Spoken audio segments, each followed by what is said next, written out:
मुख्यमंत्री श्री नीतीश कुमार को दिल्ली से वापस लौटते ही जदयू ने ठोक दिया दावा। आरजेडी के कई विधायक जदयू के संपर्क में, जल्द ही तोड़ देंगे आरजेडी को। दोस्तों नमस्कार, मैं हूं आपका दोस्त एसके चौधरी।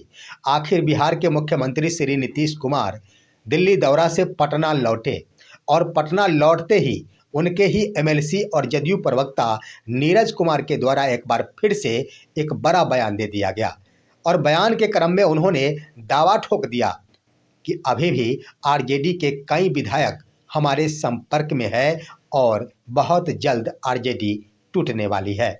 आइए दोस्तों, आज के इस वीडियो में हम चर्चा करते हैं कि आखिर दिल्ली से लौटते ही क्यों दावा किया गया, आखिर इसका मायने क्या है।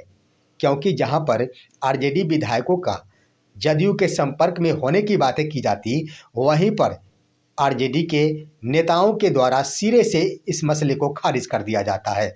लेकिन बार बार ही वही जदयू प्रवक्ता के द्वारा क्यों यह दावा ठोका जा रहा है कि आरजेडी के कई विधायक जदयू के संपर्क में है।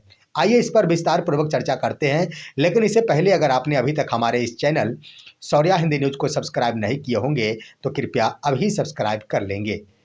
दोस्तों, नीतीश कुमार प्रधानमंत्री नरेंद्र मोदी और अमित शाह से मुलाकात के बाद पटना वापस लौट आए। पटना लौटते ही जदयू के द्वारा आखिर बड़ा बयान दे दिया गया।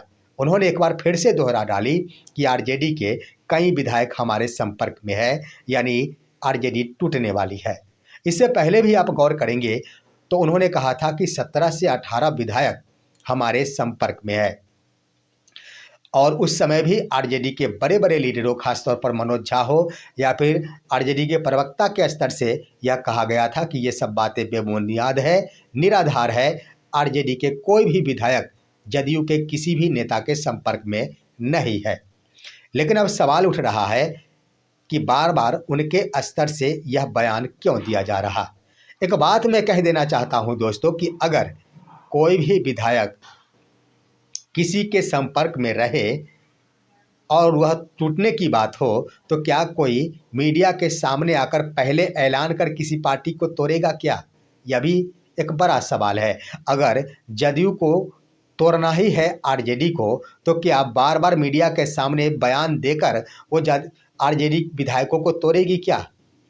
ये तो पहला बात यह स्पष्ट हो रहा है कि कहकर कुछ नहीं किया जा सकता। लेकिन अब सवाल उठ रहा है कि आखिर क्यों ये बयान दिया गया। इससे पहले भी 18 विधायकों का संपर्क में होने की बात और ठीक दिल्ली यात्रा से लौटने के बाद एक बार फिर से दावा कर देना क्या दर्शाता है। यहाँ पर देखेंगे दोस्तों तो दो तरह की बातें जिस कारण जदयू के द्वारा दबाव यानी प्रेशर पॉलिटिक्स का खेल खेला जा रहा।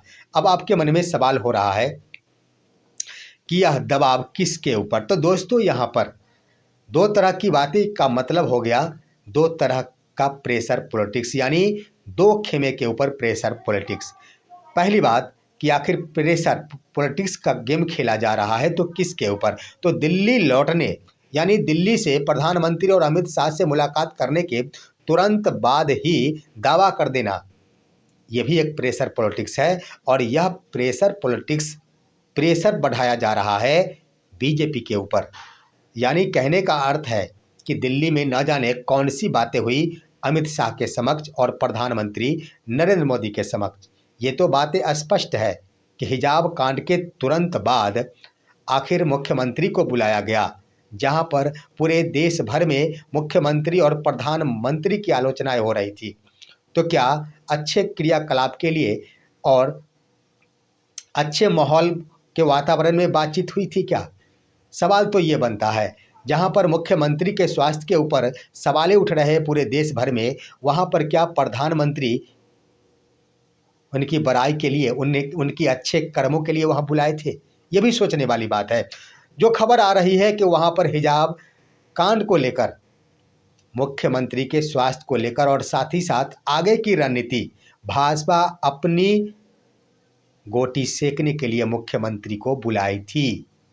आने वाले दिनों में भाजपा अपनी सरकार बनाएगी और इसके लिए पेशकश भी की गई है मुख्यमंत्री श्री नीतीश कुमार के सामने कि वो अपने बेटे को लॉन्च कर दे और बेटे को डिप्टी सीएम बना दे। बीजेपी अपने नेता को वहां मुख्यमंत्री बना देंगे। साथ ही साथ नीतीश कुमार केंद्र की राजनीति में चले आए। अब यहाँ पर दोस्तों देखने वाली बात है, पहली बात कि यहाँ पर निर्णय लेना होगा नीतीश कुमार को। यह भी बात सत्य है कि नीतीश कुमार अगर इसमें हामी नहीं भरते हैं तो मुख्यमंत्री को तो इस बात की हमेशा डर रहेगी कि अगर मैंने हाँ नहीं कहा और बीजेपी की यह मंशा है कि हम अपनी सरकार बिहार में बनावे, तो कोई ना कोई रणनीति लगाकर तो वो कोशिश करेगी, जिसका नतीजा है कि बीजेपी के ऊपर दबाव बनाने के लिए जदयू के प्रवक्ता के द्वारा ही बयान दिया जाता है कि आरजेडी के कई विधायक हमारे संपर्क में है। इसका मतलब ये हुआ कि हम महागठबंधन के साथ में मिलकर नहीं, आरजेडी के साथ में मिलकर नहीं, हम पार्टियों को तोड़कर नीतीश कुमार की प्रथम यानी अलग सरकार बना लेंगे। उनका कहना ये है, यानी महागठबंधन के साथ भी नहीं मिलेंगे। उसके बाद दावे के अनुसार आरजेडी के विधायकों को तोड़ लिया जाएगा, एआईएमआईएम के विधायकों को ले लिया जाएगा, जीतनराम मांझी को ले लिया जाएगा, उपेंद्र कुशवाहा को ले लिया जाएगा, चिराग कहीं चले जाए, चिराग को दरकिनार करके जदयू चलती है और उसके बाद सरकार बनाने की बातें वो कर रहे हैं। वहाँ पर गौर किया जाए दोस्तों, 89 सीटें है बीजेपी के पास और 19 सीटें है आखिर चिराग के पास। तो यहाँ पर देख लिया जाए तो कुल मिलाकर होता कितना है, मात्र 108 सीट, मात्र 108 सीट ही है। और उधर टोटल के टोटल नीतीश कुमार के तरफ चले जाते हैं तो नीतीश कुमार की सरकार बन जाती है। तो यही पॉलिटिक्स का गेम खेला जा रहा है जदयू प्रवक्ता की ओर से, खास तौर पर बीजेपी के ऊपर दबाव बढ़ाने के लिए। अब दूसरी बात दोस्तों कि ये भी मायने हो सकता कि कोई ज़रूरी नहीं है कि जदयू के द्वारा बीजेपी के ऊपर ही यह पॉलिटिक्स का गेम खेला जा रहा, प्रेशर पॉलिटिक्स का।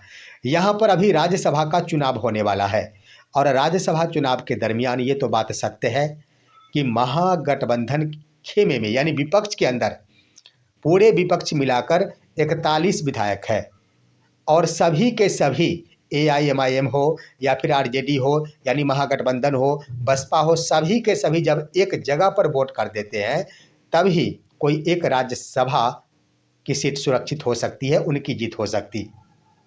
लेकिन पहले ही नीतीश कुमार के द्वारा एआईएमआईएम में सेंधमारी कर दी गई अल्पसंख्यक कल्याण समिति का सभापति बनाकर।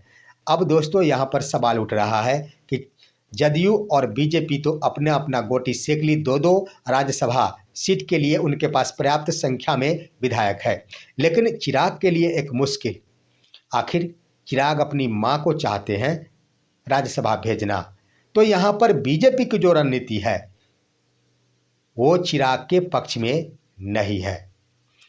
यहाँ पर देखना दिलचस्प होगा कि चिराग के पक्ष में नहीं, बीजेपी कुछ और अभी भांप रही है कि आखिर किसके पक्ष में यह राज्यसभा की सीट दी जाए, क्योंकि एक तरफ मांझी के द्वारा भी खुली चुनौती पेश कर दी गई है। तो बीजेपी अभी तक निर्णय नहीं ली, लेकिन आखिर चिराग की मंशा है कि मैं अपनी मां को राज्यसभा भेजूं। तो उधर जदयू के स्तर से भी डिमांड है कि जदयू चाहती है कि जब बिहार में मुख्यमंत्री की सरकार है तो यह एक सीट यानी 3 सीट चली जानी चाहिए जदयू के खेमे में। इसके लिए दिन रात प्रयास किया जा रहा है, लेकिन आरजेडी की ओर से जो खबरें प्राप्त हो रही है उसके अनुसार आरजेडी चिराग को समर्थन करेगी, चिराग को समर्थन करेगी। अगर आरजेडी चिराग को समर्थन कर देती है तो चिराग की मां राज्यसभा पहुंच जाएगी। इसको लेकर भी प्रेशर पॉलिटिक्स का गेम खेला जा रहा जदयू की ओर से। यही कि बार बार कहा जाता है नीरज कुमार की ओर से कि जदयू के विधायक हमारे संपर्क, आरजेडी के कई विधायक हमारे संपर्क में है, 17 से 18 विधायक हमारे संपर्क में है। इसका मायने क्या हुआ? तोड़ने की बातें नहीं, इसका मायने ये हुआ कि हमारे संपर्क में है कि हम हमारी बातों से प्रभावित होकर हम जहां कहेंगे वहां राज्यसभा के लिए वो वोट करेंगे। ये प्रेशर दिया जा रहा है आरजेडी के साथ साथ चिराग पासवान के ऊपर। तो यही बात है जिसके कारण आखिर जदयू के नीरज कुमार के द्वारा लगातार ही ये बातें की जाती है कि आरजेडी के कई विधायक हमारे संपर्क में है, लेकिन यह हकीकत से कोसों दूर है। जैसा आरजेडी सुप्रीमो चाहेंगे वही होगा। किसी के आखिर यहाँ पर बयान दे देने से कुछ नहीं होगा। यहाँ पर जो होना होगा वह तो होगा ही। तो आने वाले दिनों में यानी 9 अप्रैल को यह राज्यसभा का चुनाव होना है। अभी लंबा वक्त है, लेकिन इससे बीच कई तरह की घटनाएं होंगी। नीतीश कुमार आखिर मुख्यमंत्री पद पर बने रह सकेंगे या फिर नहीं, इसकी भी कोई गारंटी नहीं है। फिलहाल इस पर आप क्या कहेंगे? अपनी राय कमेंट के माध्यम से दीजिए। हमारे इस वीडियो को ज़्यादा से ज़्यादा लाइक और शेयर कीजिए और अब दीजिए अपने दोस्त को इजाज़त। हम फिर मिलेंगे आपसे अगले वीडियो में। तब तक के लिए नमस्कार।